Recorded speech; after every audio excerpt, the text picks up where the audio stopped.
at helping out. Okay. So yeah, so I'm okay. I'm a true ectomorph, a true hard gainer.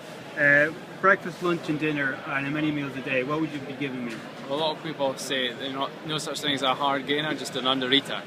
So typically I'd work out how much you're eating at the moment, how much carbs, how much protein, how much fat, what's your overall calorie intake in a day. And then if you're not gaining, if you're training hard, look at your training routine. Is it optimal? Are you training multiple, are you hitting each body part several times a week, like in an upper, lower or whole body split, rather than just a bodybuilding style split? Once I know that the training's in place, then I look at walking up your intake. Make sure you're getting at least 2 grams per kilo of body weight for protein, probably around 1 gram per kilo of fat, and then take the rest of it up in carbohydrates. So that working it up towards a top level, so we can see if are you going to be making progress or is it going to be stalling.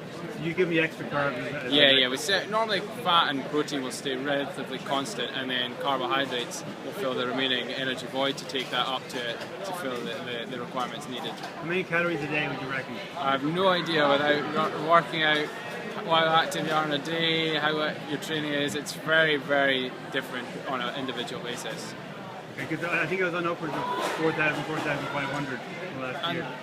Possibly. It's very hard to know. Some people just say, oh yeah, 4,000 calories for putting on size. Without knowing the individual, you can't give them a meaningful number of how many calories they should be eating.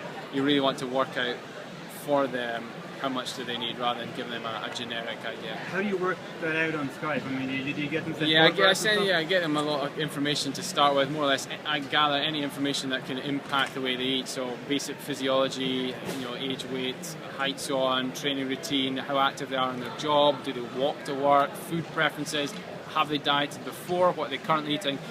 A lot of things like that will contribute to how they should be eating. How much protein is too much protein? Again, it depends on the individual, but as a general rule, then I probably wouldn't go ever higher than 3 grams per kilo body weight. 3 grams per kilo would be the very top end. And I was on my plan over the last year, the first 3 months I was on sort of half protein shakes, half real food. And then I wasn't getting much at all in the first 3 months, so they changed me to pretty much all food. Is there any way to make protein shakes work if they have been working for you? Like digestive enzymes, for instance, will they help? Well, again, digestive enzymes may help in the beginning, but your body is quite adaptive and it will produce sufficient enzymes normally, unless you have certain allergies and so on to digest the food. So it would just take a little bit longer. But protein shakes versus whole food, it's down to the individual. Protein shakes can be convenient, but often the reason that people are taking so many shakes is because they're overestimating protein intake.